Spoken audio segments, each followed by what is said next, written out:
कर रहे हैं पेपर 4 भी, अंडरस्टैंडिंग डिसिप्लिन एंड सब्जेक्ट्स। इसमें मैं इंपॉर्टेंट क्वेश्चंस मैंने 5 इयर्स के लिख रखे हैं, मैं आपको साथ में बताती हुई चलती हूँ इसमें। तो सबसे पहले डिसिप्लिन होता क्या है, देखिए डिसिप्लिन यहाँ पे मतलब है कि डिसिप्लिन का मतलब क्या होता है, जैसे क्लास में डिसिप्लिन रखते हैं, घर में डिसिप्लिन होता है, पेरेंट्स के सामने हम डिसिप्लिन रहते हैं। कैसे, किसी चीज को कंट्रोल करना कि भाई हाँ कोई चीज आप कर रहे हैं वो गलत कर रहे हैं, तो आपके पेरेंट्स ने कहा है कि ये चीज नहीं करनी है, टीचर ने कोई पॉलिसी बना दी है कि ये चीज नहीं होनी चाहिए, तो मतलब वो एक तरह से आपको कंट्रोल कर रहे हैं उस चीज को नहीं करने के लिए, आपकी एक रेगुलेट कर रहे हैं, आपको रेगुलेशन बना रहे हैं कि भाई आपको ये चीजें होनी चाहिए। इस तरह से हम अपना डेकोरम या डिसिप्लिन मेंटेन रख सकते हैं क्लास में। जैसे आपको नॉइज नहीं करनी है, आपको किसी को जो है बुलिंग नहीं करनी है, तो इस तरह की कुछ पॉलिसीज बना दी जाती है कि डिसिप्लिन जो है मेंटेन रह सके वहां का, तो इसे कहा जाता है डिसिप्लिन। डिसिप्लिन से क्या है, एक रेगुलरिटी रहती है इन कंडक्ट, मींस की जैसे स्कूल में टीचर आ रही है और टीचर देख रही है कि कोई बच्चा नॉइज नहीं कर रहा है उनके सामने, वो जब जा रही है तो उन्होंने मॉनिटर बना दिए हैं ताकि डिसिप्लिन मेंटेन रहे क्लास का। तो टीचर्स जब चेंज होती हैं, पीरियड चेंज होते हैं, तो टीचर दूसरी आ रही है तो मॉनिटर जो है वो हैंडल करते हैं अपनी क्लास को। तो उस तरह से क्या है, एक कंट्रोल रहता है, मतलब एक तरह की रेगुलेशन रहती है कि आपकी क्लास में कि आपको बड़ों का जो है वो हमेशा उनकी बातों को ओबे करना है। जैसे टीचर्स की बात मानते हैं बच्चे, आपको कोई इस तरह की बिहेव नहीं करना कि दूसरे को तंग करना या बुलिंग करना। कोई नया स्टूडेंट आया है आपकी क्लास में, दूसरी टीचर्स आ रही हैं तो उसको ग्रीट करना है सबसे पहले। तो इस तरह के डिसिप्लिन आपके बनाए जाते हैं और बच्चे इन चीजों को मतलब ओबे करते हैं। तो ये आपका क्या होता है, ये जैसे कोई अथॉरिटी आपका बना देती है, कोई पॉलिसी के थ्रू बना दिया जाता है स्कूल में, घर में पेरेंट्स आपके बना देते हैं, तो ये सब एक डिसिप्लिन का पार्ट होते हैं। तो इसमें इंपॉर्टेंट क्वेश्चन जो आपका 16 मार्क्स में 3 बार आया हुआ है, 3 बार आया हुआ है ये question, academic discipline, nature and characteristic. तो आपका ये है एकेडमिक डिसिप्लिन आपका 4 मार्क्स में भी आ जाता है और ये 16 मार्क्स के हिसाब से काफी इंपॉर्टेंट क्वेश्चन है, आप इसे इंपॉर्टेंट मार्क कर लीजिए। अब एकेडमिक डिसिप्लिन का यहाँ पे मतलब है, एकेडमिक जहां पे आ गया मींस सब्जेक्ट का डिसिप्लिन, कि भाई कोई एकेडमिक प्रॉपर जो है कोई भी सब्जेक्ट लिया है उसकी क्या नॉलेज है आपको, उसका क्या डिसिप्लिन है, वो होता है आपका एकेडमिक डिसिप्लिन। बहुत ही इजी वर्ड में मैं आपको बताती हूँ। जैसे मान लीजिए कोई ट्री है, जैसे इसमें लिख रखा है branches of knowledge, field is a branch of knowledge. Branch का मतलब है कोई भी ट्री है उसकी अलग अलग ब्रांच निकली हुई है।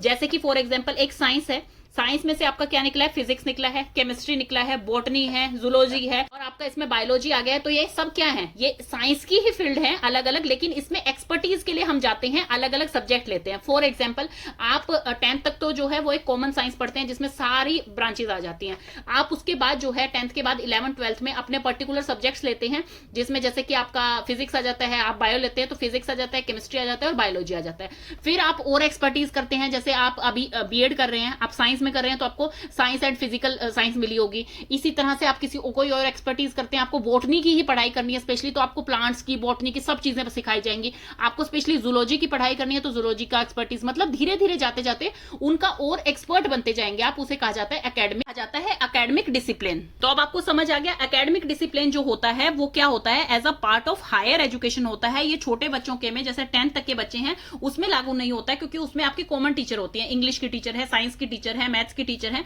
लेकिन जैसे ही आप सीनियर क्लासेस में पहुंचते हैं या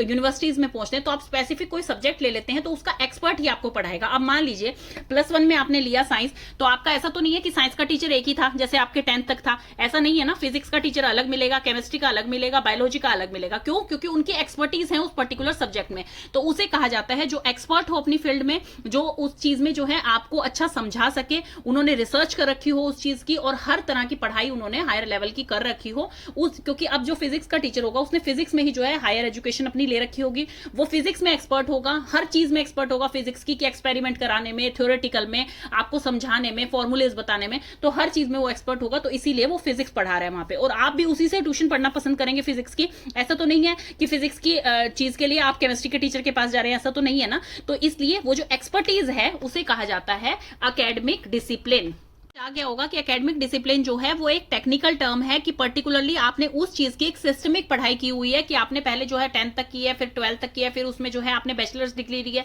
फिर पोस्ट ग्रेजुएशन ली है। मतलब उस पर्टिकुलर सब्जेक्ट में जब आप एक्सपर्ट हो जाते हैं तो आप अपने स्टूडेंट को उसकी एक्सपर्टीज देते हैं, उस चीज को सिखाते हैं, उसे कहा जाता है एकेडमिक डिसिप्लिन। तो इसका नेचर एंड कैरेक्टरिस्टिक्स भी पूछे जा सकते हैं। तो इसमें आप क्या लिखेंगे इसके कैरेक्टरिस्टिक्स में, कि डिसिप्लिन जो होता है have a particular object of research, मतलब कोई भी पर्टिकुलर आप किसी एक पर्टिकुलर चीज पे पढ़ेंगे कि या तो आप बिहेवियर पे पढ़ रहे हैं, साइकोलॉजी पढ़ रहे हैं, या फिर आप केमिस्ट्री की टीचर बन रहे हैं, या आप जो है फिजिकल एजुकेशन की टीचर बन रहे हैं, आपको स्पोर्ट्स के बारे में नॉलेज है, आप केमिस्ट्री के केमिकल्स के बारे में नॉलेज है, केमिस्ट्री के टीचर बन रहे हैं, मतलब पर्टिकुलर ऑब्जेक्ट ऑफ रिसर्च की किसी चीज पे, एक पर्टिकुलर चीज पे आपने रिसर्च की हुई है, आप उस चीज को पढ़ा रहे हैं। देन है discipline have a structure of accumulated specialist knowledge. ये भी वही चीज है, सब में आएगी वही स्पेशलिस्ट नॉलेज की भी स्पेशलिस्ट नॉलेज है, आपको उस सब्जेक्ट की पर्टिकुलरली बहुत ही स्पेशलिस्ट नॉलेज है कि भाई वैसा कोई दूसरा सब्जेक्ट टीचर नहीं पढ़ा सकता जितना आप उस सब्जेक्ट को अच्छा पढ़ा सकते हैं। देन है आपने थ्योरीज एंड कॉन्सेप्ट सब आपको क्लियर होगा उस पर्टिकुलर सब्जेक्ट का, उस पर्टिकुलर सब्जेक्ट की स्पेसिफिक टर्मिनोलॉजी जो है, जैसे कि टर्म्स जो आती हैं अलग अलग,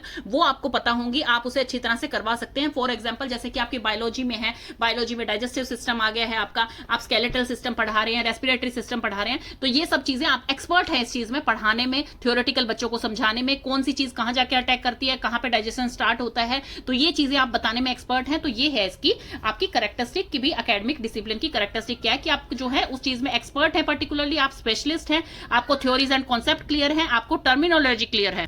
तो एजुकेशन जो है वो एक कॉन्टिन्यूस प्रोसेस है और इसमें भी आगे पार्ट्स होते जाते हैं, जैसे फिजिक्स में भी आगे पार्ट्स हो जाएंगे, केमिस्ट्री में भी आगे पार्ट्स हो जाएंगे। तो पर्टिकुलरली उस स्पेसिफिक चीज की आपको कितनी डीप नॉलेज है, कितनी आप अंडरस्टैंडिंग रखते हैं उसके बारे में, तो वो इसकी कैरेक्टरिस्टिक में आता है। नेचर इसका क्या है, पॉइंट आपका आ गया है कि पर्टिकुलर ऑब्जेक्ट ऑफ रिसर्च, आपका कोई पर्टिकुलर कोई भी लॉ का ले लिया, सोसाइटी का ले लिया, पॉलिटिक्स का ले लिया, केमिस्ट्री ले लिया, फिजिक्स ले लिया, किसी भी पर्टिकुलर एक रिसर्च का कोई ऑब्जेक्ट ले लिया आपने कि भाई हाँ मेरे को इस चीज के ऊपर रिसर्च करनी है, मेरे को इस चीज के ऊपर पढ़ाई करनी है। देन नेक्स्ट है कि आपको स्पेशलिस्ट नॉलेज होगी उस चीज की, जो कि जितनी स्पेशलिस्ट आपको नॉलेज होगी, जितना चीज आपको उसके बारे में पता होगा, उतना किसी दूसरे सब्जेक्ट टीचर को उसके बारे में नहीं पता होता है, जितना स्पेसिफिकली आपको उन छोटी छोटी टर्म्स के बारे में पता होता है। देन है थ्योरीज एंड कंसेप्ट, आपको बिल्कुल इफेक्टिवली क्लियर होंगे इसके, आपकी टर्मिनोलॉजी जो इसमें टर्म्स दे रखी हैं अलग अलग, वो आपको इजीली समझ आ जाएंगी, जो टेक्निकल लैंग्वेज है वो आपको इजीली समझ आ जाएंगी। अब कोई फिजिक्स की या बायो की टेक्निकल लैंग्वेज है, वो इंग्लिश टीचर से आप जाके पूछेंगे, वो मीनिंग बता सकते हैं, लेकिन वो उसको पर्टिकुलरली डिस्क्राइब नहीं कर सकते कि भाई हाँ इसमें ये प्रोसेस होता है।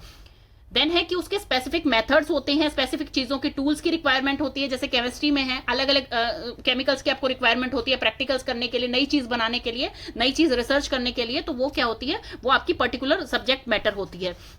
देन है इंस्टीट्यूशनल मैनिफेस्टेशन, मतलब कि कौन सा सब्जेक्ट आपको पढ़ाया जा रहा है यूनिवर्सिटी में, कॉलेज में आपको पढ़ाया जा रहा है, कौन से प्रोफेशनल एसोसिएशन उसके साथ कनेक्ट है, वो सब चीजें आपकी आती हैं एकेडमिक एसोसिएशन। अभी जो हमने इसका नेचर पढ़ा है वो आपका बिल्कुल सिमिलर है, जो हमने कैरेक्टरिस्टिक्स पढ़ी थी इसकी, वही नेचर में आपके पॉइंट्स दे रखे हैं। तो अभी इसके नेचर में आप ये पॉइंट्स लिख सकते हैं, ऐड ऑन कर सकते हैं, जैसे कि all the disciplines need not have all the characteristic. यहाँ डिसिप्लिन का मतलब है सब्जेक्ट से, जिस सब्जेक्ट की आप बात करें, जरूरी नहीं है उनमें 6 की 6 कैरेक्टरिस्टिक हो, मतलब कि जरूरी नहीं है इंग्लिश में वैसे ही थ्योरी कॉन्सेप्ट हो जैसे कि आपके साइंस में होती है, या वही टर्मिनोलॉजी हो जैसे कि आपके साइंस में है या और सब्जेक्ट्स में है। तो जरूरी नहीं है कि सारे सब्जेक्ट में 6 के 6 कैरेक्टरिस्टिक जो है हायर एजुकेशन में आपके जरूरी होते हैं या फॉलो करने होते हैं। नेक्स्ट आपका आ जाता है not all disciplines are created equally. देखिए हर सब्जेक्ट जो है वो इक्वली नहीं देखा जाता है, कोई बहुत ज्यादा यूजफुल होता है, कोई ज्यादा डिफिकल्ट होता है, हर किसी का अपनी अपनी अलग वैल्यू है। जैसे कि बिगर डिपार्टमेंट्स जो होते हैं जिसमें ज्यादा स्टाफ होता है, ज्यादा महंगे इक्विपमेंट्स लगाए जाते हैं, उसका ज्यादा ग्रेटर इन्फ्लुएंस पड़ता है आपकी यूनिवर्सिटी पे। जैसे कि आपकी साइंस लेबोरेटरी है या फिर जहां पे साइंस की पढ़ाई होती है, एमबीबीएस की स्टडी हो रही है, कोई पर्टिकुलर जहां पे साइंस की एजुकेशन हो रही है, तो वहां पे आपकी लैब्स ज्यादा होंगी, वहां महंगे महंगे इक्विपमेंट्स होंगे, सो दैट कि आपको पढ़ाई उस अकॉर्डिंग करवाई जाए। तो वो जो है वो एक ग्रेटर इन्फ्लुएंस छोड़ती है एज कंपेयर टू जहां पर आप जा रहे हैं, जहां पे कोई लैब्स की जरूरत नहीं है, वहां पे सिंपल क्लासरूम है, स्टाफ भी फिर उसी अकॉर्डिंग होगा, तो वहां की जो है अलग जो है उनकी वैल्यू होती है।